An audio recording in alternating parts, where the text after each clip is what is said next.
Good morning, folks. It is once again shelter-in-place quarantine weekend, so perfect time to make a video. This one probably a little longer than yesterday's quickie on the wrenches because I started tinkering around on the bench and I thought, what would be a good idea to make a video about casting. So I thought I would highlight some of my casting goodies, or what my setup looks like for casting that took years to assemble. It wasn't a one-shot deal. But here's a pan of the bench, and then I'll break it down into the individual components. Here's my Lee pot, and over there is my PID. So I will break these down one at a time, starting with the pot here in a second. Let me rearrange the camera so it's not in my way. So what got me thinking about doing a lead/casting video was I had, probably at least a year, sometime last year, maybe even longer, I had purchased some lead online that was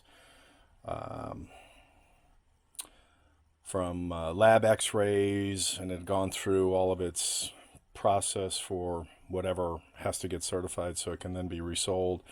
And it comes in big giant 32-pound, looked like a giant lead sinker. And I then took my contraption for smelting, which is a turkey fryer setup, at least the burner, and then a big cast iron pot, and melted that down, and then casted a bunch of half-pounder and one-pounders. So I thought, let me do a video. So here is my Lee 420, 20-pound pot, and it looks a little bit different because over the years I have, I'd like to say, improved it. And as you saw earlier, I started with just the straight 420, which is a relatively inexpensive bottom pour pot. Just easy-ish to maneuver, but there's lead in here, so this is not going to move right now. And then I found some guy online, and love finding people who do metalwork, especially aluminum. And he had, I think I found him on Cast Bullets, and he had an upgrade kit that you apply to the Lee with a, this is some of my own contraption here, with a top, and again, very nice milling. And it's been scratched up over the years. But what he did was he took the Lee, and you take things apart and you effectively rebuild the pot around this heavy-duty, extremely adjustable aluminum stand. So I did that, and what I really liked about this particular setup was the ability to, and this removable/adjustable plate is awesome, to me at least, because of what you can do with lining up your mold so that you're not guessing where to set it. You can adjust this, clamp it back down, and your mold will go to the same place every time.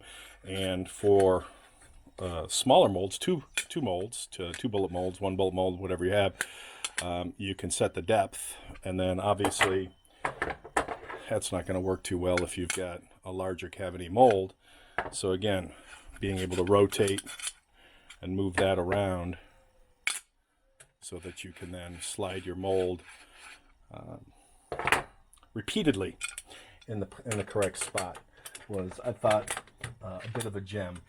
So this, for me, I love this thing. This has been what I would call a godsend. I then did some janky maneuvering here. Let's see if you can see it all with this little contraption so that I could have lead, or at least I could have my RCBS thermometer in my lead at all times, so I knew what the temperature was. And I drilled a hole in the top here so that I could actually have the top on, because there's a benefit to my madness, a method to my madness, because you can cast like this.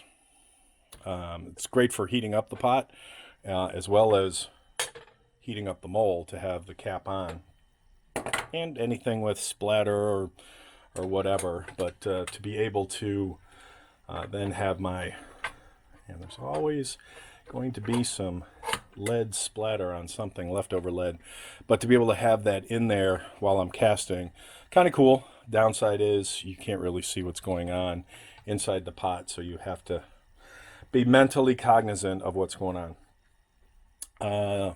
Years after I added this setup to make the pot melting / casting experience a little bit better. The biggest challenge with a Lee, because this pot is what I would call low end if you want to get some of the other ones with built-in PIDs, so there is no temperature control. There is a voltage in terms of low and high on the back here. Those familiar with the Lee pot will notice, but I then found, I think it was also on Cast Bullets, some guy who was making PIDs, and big fan of this particular one. So plug the Lee pot into the PID. Let me go ahead and plug it in for operational sake. Naturally, all the cords are around the camcorder, and I don't know if you can see that, but temperature setting set to 630. Obviously change that setting to whatever you want. Adjust the voltage. I usually have it around 5 to 7 and on the Lee pot, and then this will do its magic. And one of the, you can actually hear it clicking right now as it's starting to cook some lead, and that will heat up pretty quickly. So I'm going to disconnect that because we're not going to be dropping any lead today. So the PID obviously comes with a thermometer, and I decided not to drill another hole into the cap, at least at that time, because most of the time I will run, once I've heated my mold, I will run the pot without the cap, and then my little homegrown contraption here can either run with the analog thermometer,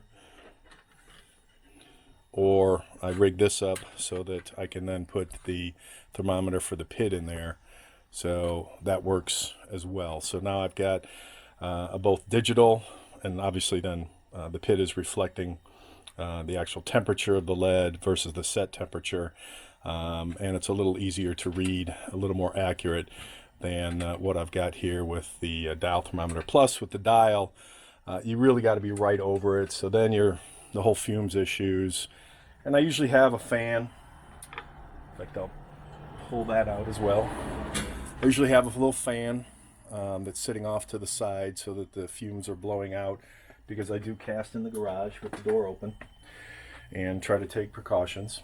So those of you who don't like to see me with my glass of liquid and accuse me of drinking while I'm reloading, I try to play it as safe as possible. So there's the thermometer for the PID, and this thing has worked flawlessly for years for some guy that made it online. I've got it in, as I usually do, a wooden mount so that I can move this around the bench, and it's not going anywhere. So if I'm pulling on the thermometer, I can adjust this to wherever I want to be on the bench, and lock it down so that it's not in the way of anything. So that works out extremely well. And let me move the camera over to the other side of the bench instead of swinging it over, because you're going to get the hit from the light. So, God, I remember what this was, the last acquisition, and this has been a few years too. So everything you're seeing is years and years old.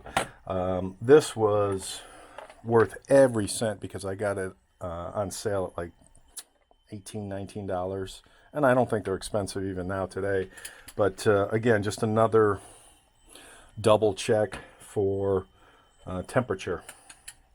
and it is in Fahrenheit. So this thing is extremely accurate, and the reason I like using this thermometer in addition to the one on the PID is, as well as my analog dial, the RCBS thermometer, is to give me a great level of confidence in what the temperature of the lead is or what I want it to be. So hopefully maybe this is a good C19 test, and let's see what my temperature is here in the next minute or so. I'm a fan of the Lee molds. I can't profess how much I've been a fan of Lee components. I think you've heard it on my videos. I picked up a dollar tray simply because when I'm casting, you will have splatter, you will have whatever, and I've also found that when I'm on the bench and I'm casting, to keep old coffee cans, probably better if you take the labels off so they don't overheat, but to use that for some of the slag when hitting the sprue plate off.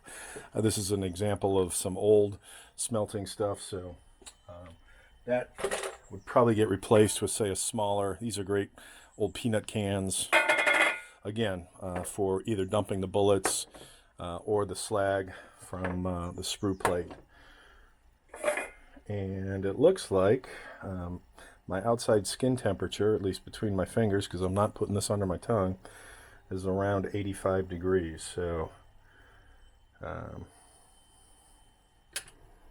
have to shoot that with a thermal gun and see how accurate that is. So if that was 85 degrees, I'll test that later on.